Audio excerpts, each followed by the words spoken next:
Okay, well, today's seminar is going to be creating a budget, ditching your debt. So this is the second part of kind of the three-part series. So we've talked about creating a budget and starting your savings strategy. Today we're going to talk about ditching your debt, and then the next one will be kind of investing for the future. Um, so again, we kind of talked in the last one about the components of building a budget, what a real life budget looks like. We talked about essential savings, because really you need the budget before you can start attacking your debt. And so today we're going to be talking about managing your debt. So what is good debt versus bad debt? Let's talk about how to pay down debt. So if you feel like you're kind of buried or that you have this huge burden on your back and you want to get that burden lifted, then we're going to talk about how to do that. And then lastly, we'll touch on how to boost your credit score, which will also help save you money in the future because the interest rates that you're offered on things like um, houses, cars, even credit cards, all those interest rates are based on your credit score. So the better your credit score, the better rate you get. All right, so manage your debt. Why should we worry about managing debt? It seems like that might be kind of obvious. What's interesting is the points that they bring up here contributes to financial peace of mind, lowers your day-to-day stress, benefits your credit rating, and allows you to set aside money for other goals. Really, two of these things are purely mental and emotional. And I think that anybody who has been in serious debt has felt that, has felt kind of the burden of having that debt on your back. And it can be kind of a heavy thing to have and tough to deal with. And it can be kind of emotionally draining. And so, this is a very clear reason why it's good to get out of debt. And then I think the byproducts are, you improve your credit score and you have money to do other things. Um, Years ago, I met with someone who, that was a comment she made. She had got herself into real big trouble with debt, and she had kind of managed her debt based on the monthly payments. Like if she was going to buy an item, she figured out what the payment would be, and if she could afford the monthly payment, that she would get it. And when all was said and done, she had no extra money. All the money was going to service the debt. And the phrase she used was she felt like she was in financial prison. And so the goal of that meeting was to help get her out of prison, the debt prison that she'd put herself in.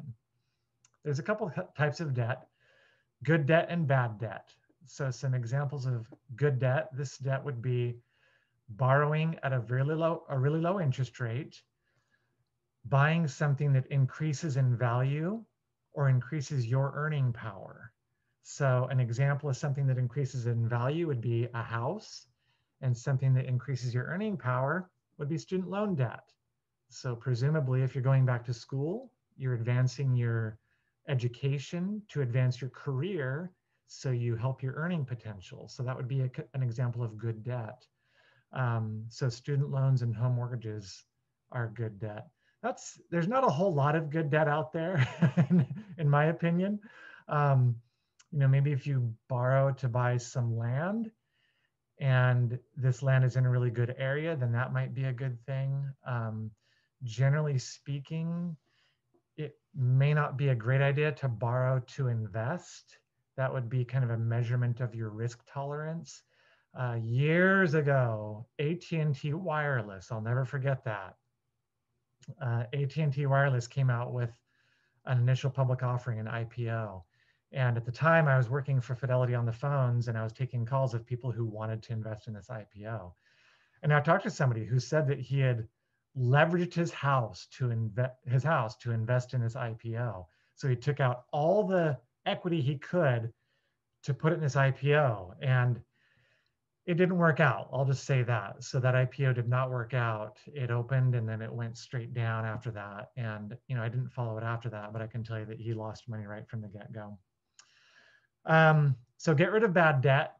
Any bad debt is any debt you borrow at a high interest rate, that you buy something that decreases in value. That would include credit cards, I would say probably investing in an IPO, an initial public offering for a stock, is bad debt. Um, so just be careful about the debt that you do and evaluate the interest rate and will it increase in value. So what determines whether or not it's a good interest rate? I kind of compare it to a rate that you can earn on other money. My mom told me growing up, probably some of the best advice she ever gave me. She said, there's two types of people in the world, those who earn interest and those who pay interest. And that really is true. When you boil it down, that is what makes the financial world go round, is people who earn interest and those who pay interest. And so you kind of have to decide which side you want to be on. Do you want to be the one who earns it, or do you want to be the one who pays it? Um, so you want to be the one who earns interest. That's kind of the bottom line. So we're going to talk more about each of these things. Student loans, this is an investment in your career. Rates on government loans are generally better than private loans. So if you can, try to find government loans. You generally don't have payments on subsidized or government loans while you're in school, and you get tax breaks on student loan interest. So generally you want to pay down the higher student loan interest first. That's usually the private student loans. Historically, those rates have been pretty high. I've seen student loans at 8.5%. I kind of consider right now anything north of about 6.5% to be bad student loan interest. So if you have those higher interest student loans, maybe focus on paying those down first. With other student loans, government student loans, you work for a nonprofit. So, there are some student loan forgiveness programs that are still in effect. And so if you have substantial student loans and maybe you don't have the income that would allow you to make a big dent on those student loans, and maybe try to do the student loan repayment programs. My brother-in-law did this. He actually got 2 law degrees from the University of Chicago and ended up with a ton of debt, and he graduated in 2008. This is known as the attorney, what do they call it? The attorney depression or something. But it was a time when it was very difficult to get a job as an attorney. They just weren't moving. So what he did is he went to work for the federal government, and he doesn't make much money. He went to work for Social Security. And his whole plan was to have that debt forgiven. He's less than a year left on that, and he is watching it very closely. So keep an eye on it. And you really do need to keep track of your payments if you're going to go for something like a debt repayment program. By the way, with the group this small, let's keep this open as we go for questions. So if you do have questions, please type them into the chat, and I'll try to address them as you have them. I think that generally will pop up. In fact, let me just pop up one really quick here. Okay, that was a calendar invites. So I'll keep an eye on the questions. So if you do have questions, please type those in. Okay, a mortgage is also considered good debt. Tax advantages, maybe, maybe not. A mortgage used to have better tax advantages when, before the recent tax law changes, but now your individual personal deduction, your personal exclusion amount is $12,000, and for a couple, it's $24,000. So that means if you're in a relationship with somebody and you file married filing jointly, your joint exclusion amount is $24,000. What that means is you have to have write-offs that exceed $24,000 before they will help you. So with mortgage rates being really low right now and the standard deduction being pretty high, you may not use the tax advantage of a mortgage, just so you're aware of that. They're generally reasonable interest rates. Now more than ever, we are at all-time lows with interest rates. So if you have money available and you've been thinking about buying a house and you find that house, now is the time to get the loan, because I've heard of people getting 15 years at 2.5%, even 30-year loans at 3% or just under. And I'll tell you, by historical standards, those rates are super low. When I bought my first house, we got it at 8.25%. And I know that sounds really high, but when we bought, everyone was saying, wow, that's a great rate because, in the 70s and 80s, people were paying double digit for mortgages, 13%. So it's a good way to build equity. But just be aware you're going to have home insurance, property taxes, and those repairs can add up. So just be aware that there are other costs associated with being in a home. I personally am a big fan of home ownership because when I'm doing financial planning with somebody, what I know when they're in a house is that their mortgage is going to stay level, right? Because it's a 30-year fixed or a 20-year fixed, whatever it is. It's a level mortgage payment. Might go up a little bit because of taxes, but it's fairly level. Rent, I don't know that. Rent will most likely go up over time. So that is one of the good things about getting into a house is even if you're stretching to get in, then usually you can grow into that house payment over time and it'll become much more manageable as you earn more. A good rule of thumb is to put no more than 28% of your gross income toward housing. In the last seminar, I talked about 40% of your take home toward a house would be about the absolute maximum that I would suggest, because that leaves other money for other things, for utilities, for repairs, for car payments, for gas, for travel, for all the other things you spend money on. Then that 40% debt to income ratio is kind of included. So what's included in 28%? I would say that's your house payment. So that would include mortgage, tax, and insurance. So if you can keep that amount to 28% of gross income, then you're kind of on track for the house and you can probably afford it. Okay, so let's say you're renting right now and you want to buy a house. Here's a little trick that I actually used it and it worked pretty well. So the question is, can I afford to buy a house? I'm paying rent right now. So let's say you're paying rent and you're paying $1,800 a month. Okay. You start looking at houses and you realize with your down payment and with where mortgage rates are, there's online calculators you can run this. You figure out you can get into a house for $2,500 a month, all in. You're paying $1,800 right now. You can buy a house for $2,500 a month. Well, what you better be able to do is you can test that by seeing if you're able to save that difference. So the difference is $700 a month. Test it by saving $700 a month. Simulate paying a $2,500 a month house payment. And if you can successfully do that for several months and still meet your other financial goals, then I would say you can afford to buy that house. But if you can't do that, then you probably can't afford that house payment. Then it might be time to, or it might be a message to just wait a little bit longer before you get into the house. Credit cards are bad debt, no question about that. So an example of a credit card is if you buy a $2,000 TV at a 15% interest rate, the credit card company doesn't want you to pay that off. That sounds counterintuitive, but they really don't. They want you to pay on it for the rest of your life. In fact, we use credit cards. I use a credit card and we try to pay it off every month. In fact, we do pay it off every month. And I looked at the statement and I looked at the payment and I figured out how long it would take to pay it off if I only made the minimum payment and I paid it, and that's all I paid until it was paid off. 30 years. So my credit card was amortizing over 30 years. They wanted me to take 30 years to pay it off. In this example here, 17 years to pay off a credit card. This financing would cost $2,500 for a $2,000 TV. So you'd actually pay more in interest than you would for the TV itself. Yeah, comment, that's a fancy TV.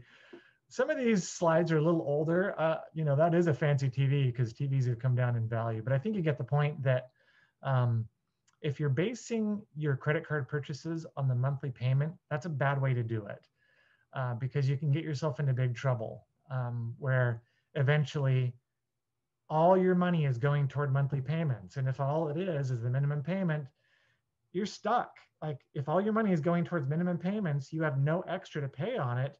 You're going to be paying on those credit cards for 30 years until you can find some more money to pay them down. So paying interest or paying the cards in full can really help you with that. Okay, auto loans, the rates can vary. Cars do tend to lose value over time. And if you can do a shorter term loan, that's a good idea too. Car loans are low right now. You know, the rates are very low right now. You can probably get a lot of zero interest. So if you can do that, I don't see any problem with having an auto loan. If you can get a car loan at 2%, I don't see a problem with that either, because you're earning more than 2% on your money outside of here. So a low interest rate on a car, I don't consider that as bad of debt, because cars are kind of mandatory. You just don't want a really high interest rate, which you might have if you have a bad credit score. One tip, obviously pay more than is needed each month and retire your car loans early. But one tip that we do, that I actually got this idea from my mother-in-law years ago, is she said, you know what I did is I had a car loan, and as I was paying on my loan, I just had whatever it was, $200 a month going into this account, or $250 a month going into this account. So once I paid off my car, I just kept the money going into that account, because she said, I figured I wasn't used to seeing that money. So I didn't want to just start spending it. So I kept it going into a savings account.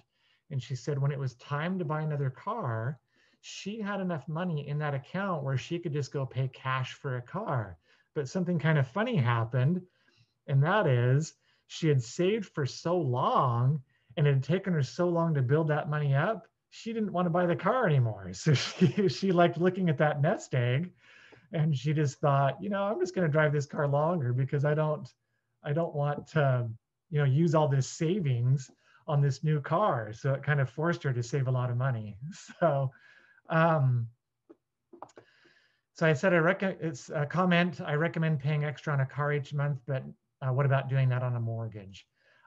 So again, with a car, I think the big thing there is that a car loses value over time. So it's not really considered an investment.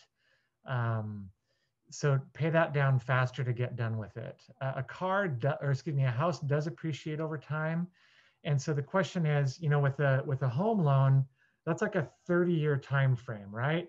So the question is, if you invest your money for 30 years, or if you pay it on the mortgage for 30 years, where are you going to end up better off? And the reality is, financially, it doesn't make sense to pay extra on your house, because if you're at a 3.5, even 4% mortgage, you can invest that money somewhere else. And over 30 years, there has never been a 30-year period where you don't earn at least 6, 7, 8, even 10% if you're invested in the market. So, you know, financially, you're better off. If you have a 5-year car loan and you invest that money, there's a possibility that at the end of the 5 years, you end up with less than what you invested, because we have had negative 5-year periods in the stock market. So, you know, those are a couple of reasons why it makes more sense to pay extra on the car and not on a house. So 4 steps for reducing your debt. By the way, we have a fair amount of time today. The seminar, we're probably going to go till a little before 1, maybe 1:45, and then we'll have wide open Q&A after that. Okay, so don't scrimp on essential savings. So if you attended the last seminars, one of the things we talked about was building your emergency fund. So that's the first thing you do before you start paying off this other debt. And I know that sounds counterintuitive, because it's like, I have this debt that I have sitting on my shoulder here and I want to get rid of. Well, build your emergency fund first. And as I mentioned in the previous seminar, the reason for that is, without an emergency fund, you're one emergency away from being neck deep in credit card debt, because that's what you have to do. If you have an emergency and you don't have money in an emergency fund, you have to live off of a credit card, and then you end up in a bunch of credit card debt. So build that emergency fund, then pay down high interest first, then low interest cards. The exception to this rule is, let's say you have several credit cards, and you have one that's at 13, 12, 10, and 8. And maybe your 10% card has a really small balance on it. If you have really small balances that you can pay off quickly, I'd say go ahead and do that. Knock them out, and then go to the highest interest card. Because if you can knock out those smaller balance fast, that opens up that money that you were putting towards those smaller balances, and you can now apply that to the higher balance cards. So that's an example where you might not pay on the highest interest first. You might pay off the smallest balance first and then go to the highest interest. Pay off your most expensive student loans. Same thing here. I sat down with someone recently that had a bunch of student loans. He went to chiropractic school and kind of lived off of them, and had a bunch of student loans, and he kind of listed them out. And varying interest rates, probably varied from 5 to 8%. And there were a couple in there that weren't the lowest, but they also weren't the highest interest rate, but they were the lowest balance. And so we figured out, yeah, you know what? If you focused on that one, you could pay it off in 3 months. So do that, because then that one's done and gone, and you can apply that money to another card. And then it's important to always keep up on regular payments with everything else. If you start a payment program and you're starting to pay extra on cards, and you find that you miss a car payment because you didn't have the money, you're probably paying too much on the other debt. So make sure you maintain your other payments on everything else. Let's talk about credit scores. So these are examples of credit scores and what they're considered. And as I said before, the interest rates that you receive are based on your credit score. I have a brother who has kind of struggled with his finances and has kind of got himself into some credit debt, and his credit score has suffered. So he just moved, and I was talking to him about mortgage rates. And I had said, hey, I just talked to someone that bought a new house, and they got a 30-year mortgage at under 3%. And he said, yeah, unfortunately, my credit score isn't that good. So my rate's going to be a little bit higher. And, he had a good attitude about it, but that's how it works, is when you go to get these loans, they look at your credit score and they determine what your loan is. So that's why you want to manage your credit score. Here's what goes into your credit score. So how do you improve it? 10% of your score is credit inquiries. These are hard inquiries only, not soft inquiries. A soft inquiry is when you move into a new house and you're signing up for utilities. So utility companies take soft inquiries. If you're going to buy a new car and they ask for your social security number, that's a hard inquiry. I don't do that. I don't let them do that. My wife and I, years ago, when we went to buy a new car, we went to some dealerships, and the first dealership we went to, we hadn't bought a car in a long time, so I wasn't sure what to expect. And we went in and they said, okay, if you could just fill this out. And they were asking our name and phone numbers. And then they asked social security number, and we didn't put it in. We left it blank. And they said, oh, we need your social security number. And we were like, well, why do you need that? Well, we need you that before we can show you a car. And I was like, no, you don't. I wasn't even planning on financing it through the dealership. I already had my financing lined up for that car.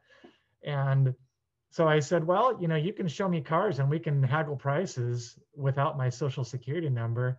But if you're going to demand it, then I'm going to leave. And they wouldn't do it. So we left and we went to another dealership, and it was crazy. The next dealership said, oh, okay, we respect that. We'll still work with you and do it. And we did it, and we bought a car there. And so, what I didn't want was a bunch of hard inquiries. Account mix are the types of loans that you have. So that would be mortgage, student loans, credit cards, car payment, so having some diversity in there helps. Credit age, so how old is it? So if you're going in and cleaning up your credit, I did this several years ago. I had a couple cards that I had gotten, oh boy, I must have been 18. It was a long time ago. And I wanted to clean up my credit and get rid of some of them. They were smaller balances or smaller available credit. There was no balance on them, but they were small available credit, and it wasn't going to do that much. And so I canceled several of them. So it wasn't a big deal. But there was one that I had the longest that didn't have a big balance. And that one I kept because it had the oldest age on it. It was my oldest credit card, and it had a good interest rate, and I still used it on occasion for travel and things like that. I decided to keep that one because it was my oldest credit card, and I knew that would not hurt my credit score, canceling the other ones. Payment history, 35%. Are you making your debt payments? That's a big one. And then 30% to debt utilization. So this is how much of your debt are you using? Generally, the lower the number, the better. So if you have a whole bunch of available credit and you're using a bunch of that credit, you're going to have a lower debt utilization score. But if you have a lot of available credit and you're only using this much, that's good. That shows you're kind of disciplined. You're not using the debt just because you have it. So that might be one reason. If you have 3 cards, maybe you don't want to cancel 2 of them, because that would reduce your, or excuse me, that would increase your debt utilization. So if you have this much available in credit cards and you only have that much that you're using, and you cancel 2 of them and it takes your utilization down to here, now you're utilizing more of your debt. That might be a bad thing. So do think about that if you're canceling credit cards, that you don't want to hurt your debt utilization. So question, how many credit cards do you recommend? Specifically asking for looking to continue to build good credit. I don't know. I guess I would probably do no more than 2 credit cards. I don't think there's any reason to have more than 2, because at that point, you're going to start to need more diversification in it, and then how long you've had them. But just opening a whole bunch of credit, that could hurt, because they're doing credit inquiries every time you open one. So that might have an adverse effect, at least initially. I think the more important thing is that you just make your payments. And then if you're going to buy a car and you're trying to build your credit, maybe take out a loan. What's interesting is later in life, or as you're approaching retirement, I have had retirees who have enough money to pay cash, not only for a car, but for an entire house. Like maybe they sold their house and they want to buy another house, and they want to take out a loan on the house, but they've been paying cash for things for so long, like paying cash for, whatever, cars, they don't have credit card debt or whatever. I've had retirees get rejected on home loans, even though they have enough money in an account to buy the house with cash, because they don't have any credit history. So if that's the case, if I can get a car at 0% or 2%, go ahead and do it. That's debt, and you're hardly paying anything for it. So, it is important to build some credit by having some diversification to your credit. Just don't overdo it. So it's important to monitor your credit. There are 3 credit agencies that you can monitor it through, that you can get a free credit report. So I'd recommend doing this. And actually, maybe consider taking extra steps. So during the whole COVID crisis, I know there's been a lot more fraud. In fact, some of you may have been impacted. I know that a lot of UW employees were impacted because of collecting unemployment and things like that on your IDs, basically. Hopefully that wasn't the case for anyone who's on the call today, but that happened. My own brother-in-law got something in the mail that said, congratulations on the Mike farm. His name's Mike, on purchasing your Mike's farm, and your first payment is due at this time. And he was like, wait, what? And he called up, and what had happened is, when the COVID crisis first hit, they were all about getting money to market very quickly. In fact, it was unprecedented how quickly not only the stimulus packages were passed, but how quickly they got that money to people. And so what they were doing is they were bypassing a lot of the requirements that were historically required. And so this opened the floodgates for fraud. So tons of fraud happening. And someone took out a farm loan in my brother-in-law's name, and they got a check for, I think it was $135,000 on his name. And he did call and clear it up, and he didn't have to do it. But, in doing so, he found out that they weren't going to get the money back. So the government wouldn't get that money back. He also found out in that research that in a fairly short period of time, there were $700 million of fraudulent claims made. So what he did, and he convinced me to do, is I went online to these 3 companies here, and I put a freeze on my credit. I don't plan on buying anything on credit anytime soon, so I don't need my credit to be available. So I put a freeze on Equifax, TransUnion, and Experian. I did it on my phone. It took me about 20 minutes. And just while I was sitting there, I went ahead and did it. And it's as simple as going online and unfreezing it. So if I do want to go buy something on credit, if I want to get a new car and I want to do it on credit, I can just go online and just click a button that says unfreeze. It's as simple as that. So if you're not going to buy anything or use your credit, it doesn't hurt your credit score to freeze your credit. It just means that no new credit can be opened on your name. So for what that's worth, little anecdotal suggestion there. And you can get a free credit score. You can check your score at Credit Karma or credit.com. And it's also often included in your credit card statement. So how to manage your overall debt, understand good debt versus bad debt, prioritize your payments to the highest ones first. I'd even 0.5 here, I'd put up, build your emergency fund, and then, do these other things. I have a question here. So good question. If you freeze your credit, does that mean you can't use your existing credit cards or just not open new ones? Great question. You can still use your current credit cards. You just can't open a new one. So that means if someone goes to apply for credit on my social security number, they're going to be rejected, and I'm going to be notified that someone did that because my accounts are frozen. But yeah, we have, Costco card, and we still use that. So you can still use your credit cards just fine if you freeze your credit. Good question. Keep track of your credit scores. Let's see here. Let's keep going. Whoops. Go back. Okay. Next one.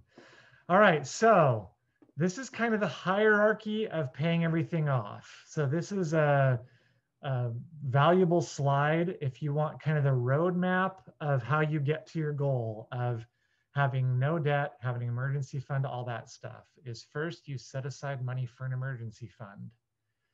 You contribute to a health savings account if you're eligible. So this is a high deductible healthcare plan. If you're in the high deductible healthcare plan at UW, you have access to an HSA.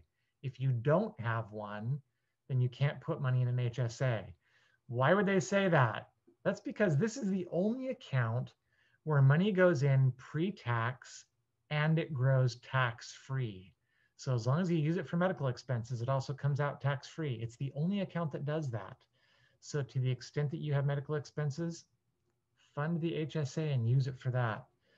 Don't pass up free money at work. Okay, you guys don't have a choice on that. You have mandatory retirement plans through UW. That's one reason I love the UW retirement plans, whether it's PERS or UWRP, you don't have a choice on contributing to those plans.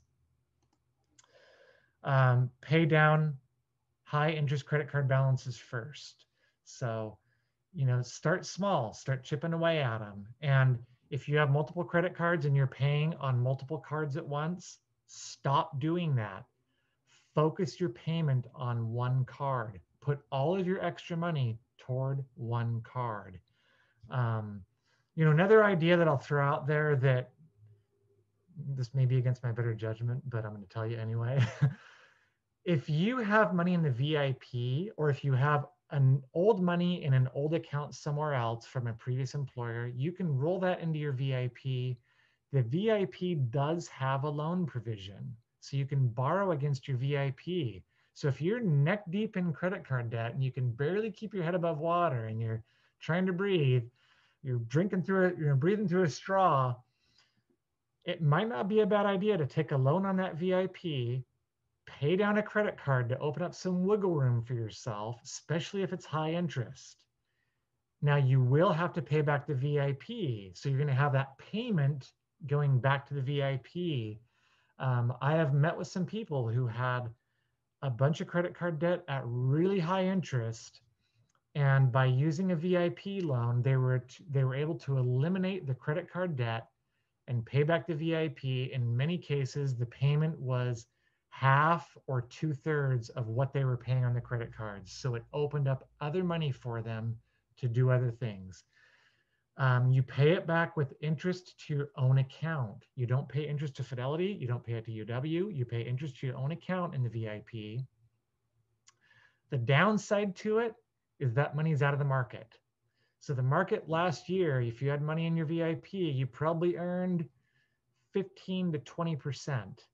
And if you took money out to pay down, 8% interest credit cards, that means you paid down 8% and you missed out on 18%. So there is some potential missing out or some loss on that if you take a loan. So these people that I met with who did it, literally, they had cards at 21%. And that was kind of a no-brainer. It was like, okay, pay down, take a VIP loan and pay that down. Pay down private loans first, then contribute extra to the 401k plan until you get to the 15%. So if you're younger than 35 and you are in UWRP, that means you have 10% going toward retirement. You're doing 5, UW is doing 5.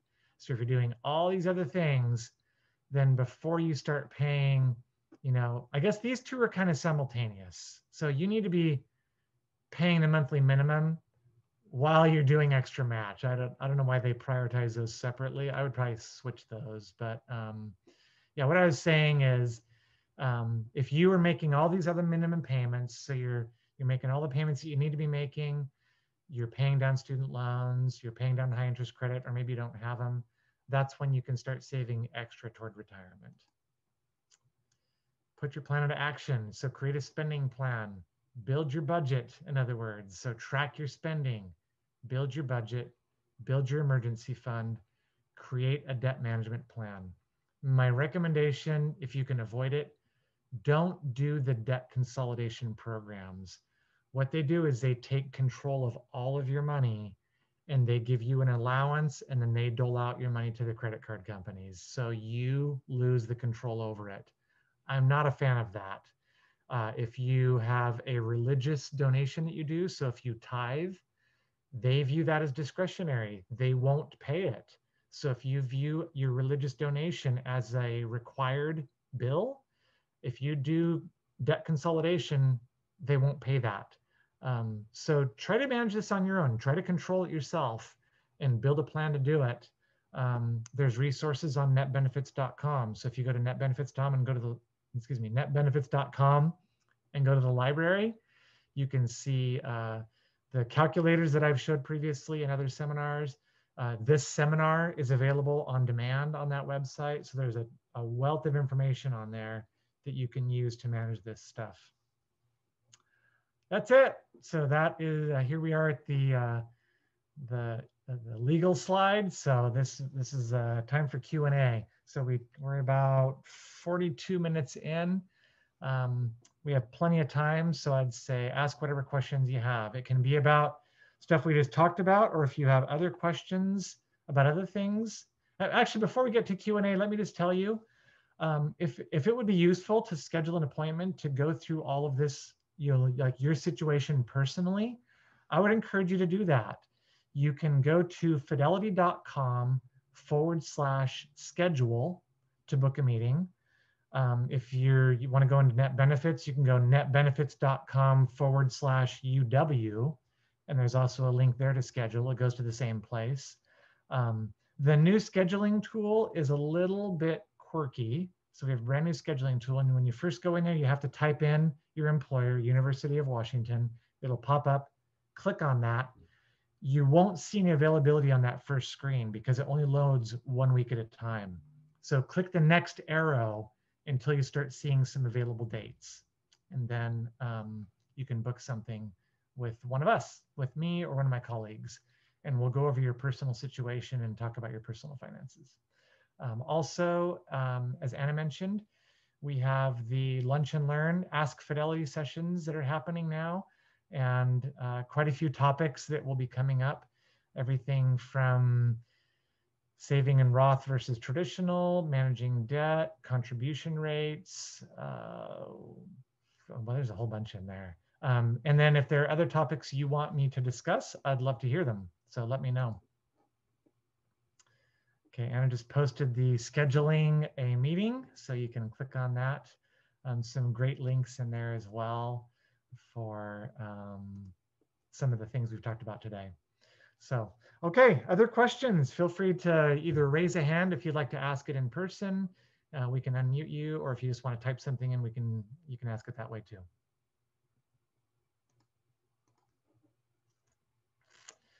Okay, mentioned a VIP retirement plan. Is there a benefit to contributing extra to that over a Roth? I have a UWRP and contribute to a Roth. Okay, so um, everyone here has access to a UWVIP.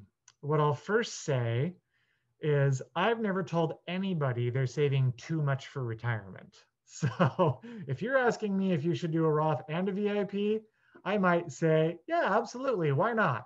It means you either retire sooner or you retire better, right? With more money.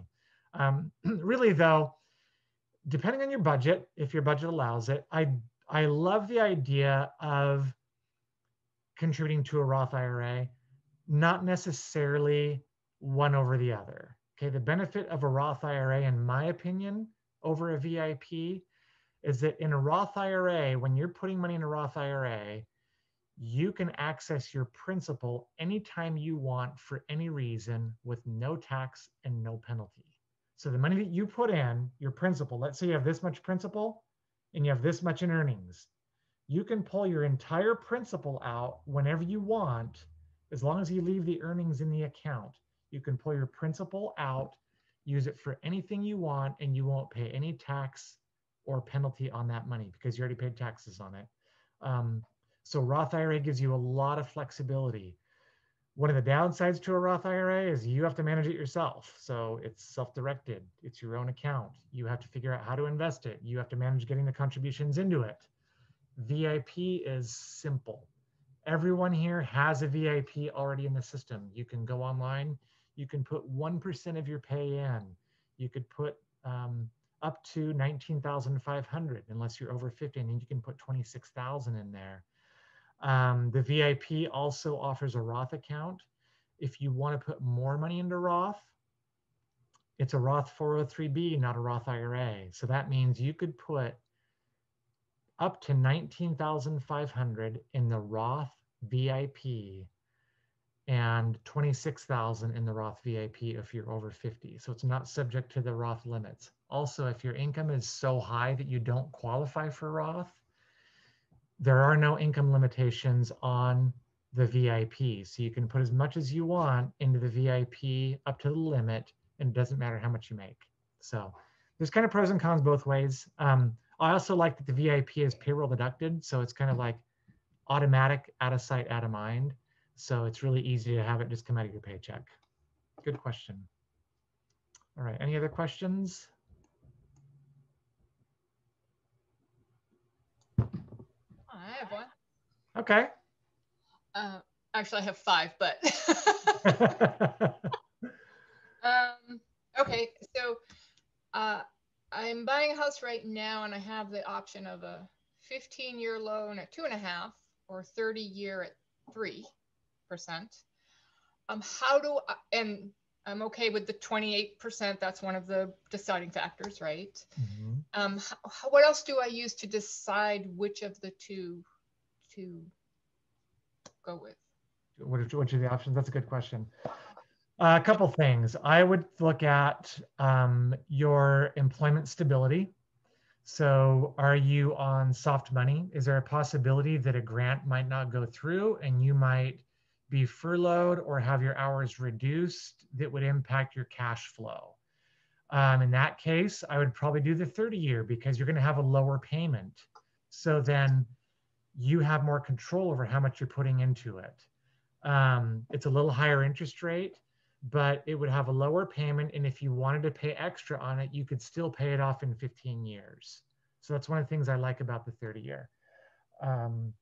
15-year, that's just a beautiful thing, having your house paid off in 15 years. And if you have, 2 incomes that are pretty solid jobs and you're not too worried about it, then it would be a great way to say, hey, I'm going to force myself to pay this down faster and be done with it in 15 years at a really low interest rate, and you're going to save money on interest. So that's another idea, a big reason for the 15-year. I guess one more reason for the 30-year is if we just look at it purely financially, okay, no emotions involved here. We're just making a purely financial decision. It would make more sense to do the 30-year, and then any extra money you have, you would actually invest. over the long term. And then at the end of the period, whenever you want to pay off your house, you take those investments and you just pay off your house. So maybe at retirement or whatever, right? Or maybe at the end of the 30 years, you just use 30 years to pay off your house. And now you have a whole bunch of money that you've invested and you've earned a lot more than 3% on that investment over that time. Because a 30-year investment in the market, I'd have to go back and look at it. I would guess that the worst 30-year period in the history of the market, you've probably still averaged 8 to 9%. So financially, that's probably what makes the most sense. Emotionally, boy, paying off your house. I don't know if you've heard of Dave Ramsey. Dave Ramsey says paying off your house changes you because it's like you have no more debt, and it's like if someone makes you mad at work and you don't have any debt, it's like, see ya, I'm gonna go, I'm gonna go sell roses on the corner because I don't need this money. So okay, and my plan is to keep it for 10 years, general plan, and then sell it and buy something else. So is that a factor I should also consider? Let me think about that for a second. It's very specific, so yeah, no, I like that. We've got time, right? In that case, I would probably kind of the same thing. If you do the 15-year, all it means is that you're going to be putting more into your principal, right? So it won't impact the gain you have on the house. So whatever increase you have on the property value won't be determined by your loan. So I don't think that really changes it. In fact, I might in that case say, well, if you're just doing 10 years anyway, then either way, you're not going to pay it off before you move.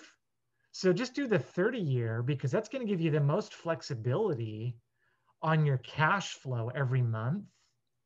And then you're just going to sell it in 10 years anyway. And then you can decide in 10 years what to do for a new loan. Does that make sense? Mm-hmm. Yeah. Thanks a lot. Sure. I have a question.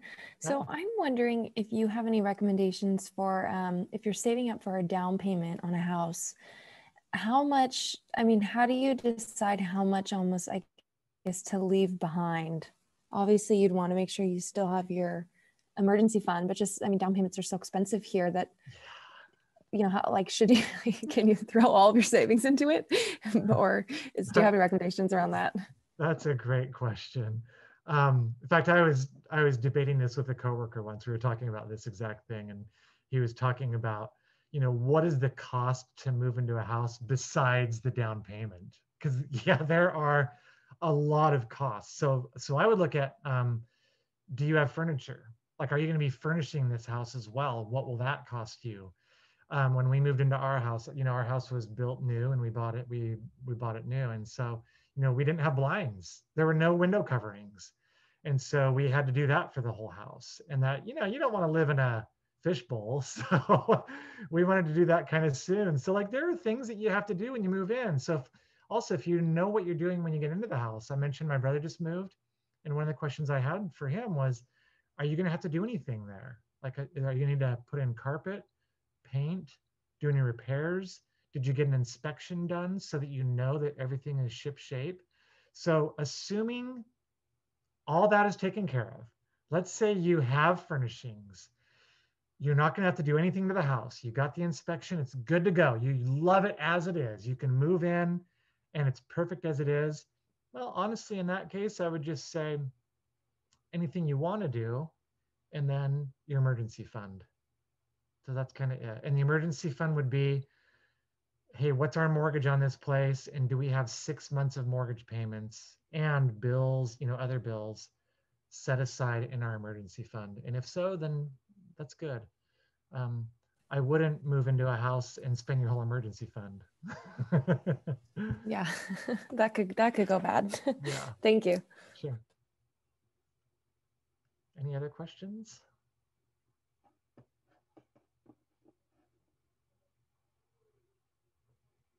I think we got all of them that were typed I'll in. ask my other one. Okay.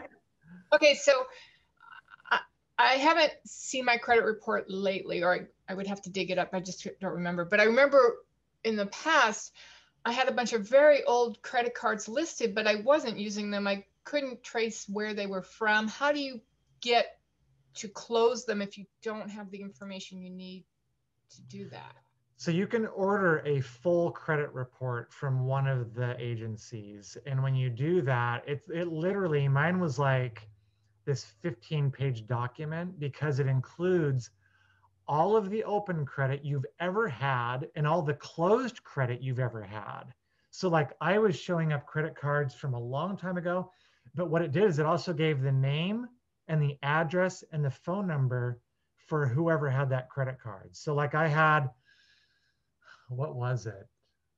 Best Buy, I want to say, from when I was like 18. And I literally had not used it and it was a high interest rate. So I just closed that one out. And it gave the address right there. So we just wrote a letter that said, please close my credit, my credit with your company. And here's my card number and all that kind of stuff. And they did it. Great. Thank you. That's been bugging me for a long time. So yeah. Cool. Well, thank you so much, Doug. It looks like, I'm not sure if we're getting any more questions. Any last minute questions from anyone? Again, we definitely, recommend, I know a lot of the stuff is pretty personalized. So one of the best things you can do is set up a meeting with Doug or another Fidelity rep. Oh, looks like we're getting some questions in here for you, Doug. So I thought closing accounts gave a bad credit rating. So in my case, I had so many that were open that I didn't even use, and they were smaller balances. So it didn't affect my credit that much because I still had my biggest credit open. So as far as my available credit, I just closed a teeny little bit that was in several accounts because they were really old cards. So just don't, take a look at how much open credit you have. And I wouldn't close out, 2/3 of your credit or half of your credit. Any other tips to consider with buying a car? Okay, one more tip that I'll have, that this has nothing to do really with our seminar, just something I learned. If you're going to buy new, figure out which car you want and then just call all the dealerships and ask them how much they'll sell you that particular car for. So like if it's a Toyota, call all the Toyota dealerships and say, this is exactly what I'm looking for. Because one of the things I've learned is that, I hope this is okay, I'll go kind of off topic, but there's a This American Life podcast that talks about this exact thing. And what they said is they were allowed to go on site to some car dealerships and really see how they work. And it was super interesting. And they, that rumor that you should buy at the end of the month is absolutely true, because what they said is like this dealership had an incentive from Toyota that if they sold X number of cars, the dealership would get an $80,000 bonus. Okay, so let's call it 40 cars. They had to sell 40 cars and they would get an $80,000 bonus to share amongst all the sales reps. So beginning of the month, they're going along, they're doing it, they're getting their cars sold. Toward the end of the month, they have a couple cars left to go to hit the goal. And if they hit the goal, they get the money. If they don't hit it, they don't get it. So one car could make the difference. And what was crazy is there were some hagglers coming in, and like there was a car that was like MSRP 36,000, dealer price was 32,000. They walked out of there with that car for 26,000 or something like that, or 28,000. So like this massive discount. And it was because the dealership was willing to take a haircut on that car to get the bonus. The surprising thing to me was throughout the month, how little haggle room the dealership actually had. They had very little haggle room. So, if you can't haggle them down super far, it's because they didn't have a lot of wiggle room. But at the end of the month, when they were getting this bonus, some people got really good deals because the dealership got that bonus. Yeah, New Year's Eve, end of month, end of year. Everyone wants to get home. Yeah, absolutely.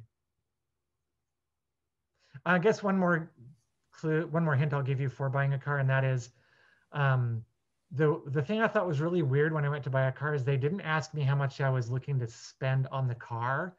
They asked me what I wanted my monthly payment to be.